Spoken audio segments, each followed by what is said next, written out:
নমস্কার বন্ধুরা, আজকে দেখতে পাচ্ছেন এই তোলা সুজনি শাক আর লাল লোটে শাক আমি বেছে কুটে নিয়েছি। এই সুজনি শাকগুলো আমি কেটে নেব, এর আমি ভাজা বানাবো। হেভি টেস্টি লাগে এই শাক, স্বাস্থ্যসম্মত, প্রেসার নিয়ন্ত্রণ করে, হার্ট ভালো রাখে আর খুব ঘুম ভালো হয়। যাদের একদম ঘুম হয় না, অনিদ্রায় ভুগছেন, তাদের এই শাক খুব উপকারী। এই সব শাকগুলো কুচানো হয়ে গেছে, আমি ধুয়ে নিয়ে আসবো, এসে ভাজতে যাচ্ছি। আমার তেল গরম হয়ে গেছে, আমি এই সুজনি শাক আর লাল লোটে শাক আমি ধুয়ে নিয়ে চলে এসেছি।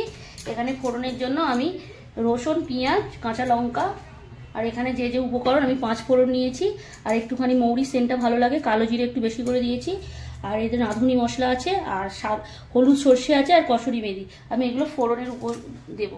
আগে বলে শুকনো লঙ্কা আর এই একটুখানি 5 ফোড়ন তেজপাতা দিয়ে দিয়েছি আর এই মশলাগুলো আমি দিয়ে দেবো ফোড়নে। আর এই রসুনটা বেশি লাগে, রসুন দিলে বেশি ভালো লাগে। আর পেঁয়াজটা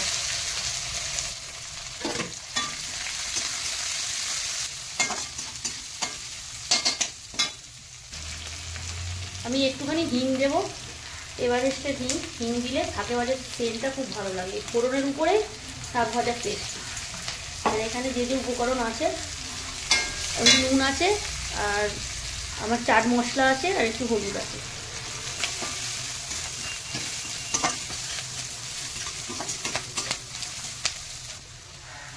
এই আমার মশলাগুলো, ফোড়নগুলো সব ফ্রাই হয়ে গেছে, সেন্টও বেরিয়ে গেছে, রসুনের খুব সুন্দর রসুন আর হিঁড়ে সেন্ট বেরিয়ে গেছে।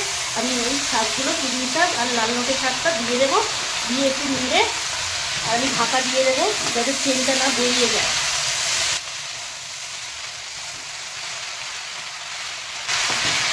ঢাকা দিয়ে 10 মিনিট পরে ফিরে আসবো।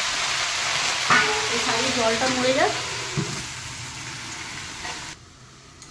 আমার 2-3 মিনিট হয়ে গেছে, এবারে নেড়ে দেব।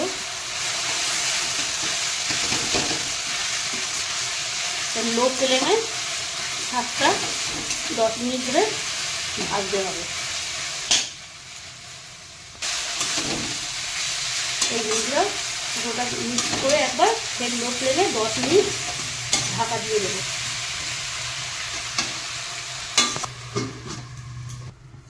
এই বন্ধুরা 10 মিনিট হয়ে গেছে, ঢাকনা খুলবো।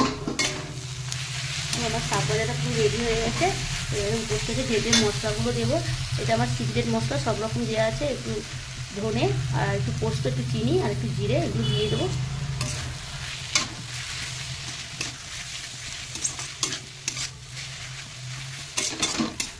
এই বন্ধুরা মশলাগুলো যেহেতু দিয়েছি, সেহেতু 2 মিনিট মতন একটুখানি লো ফ্লেমে দেবো, যেহেতু ওই মশলাগুলো ডুবে যাবে। এই বন্ধুরা 2 মিনিট হয়ে গেছে, এবারে শাকটাকে নামিয়ে নেবো।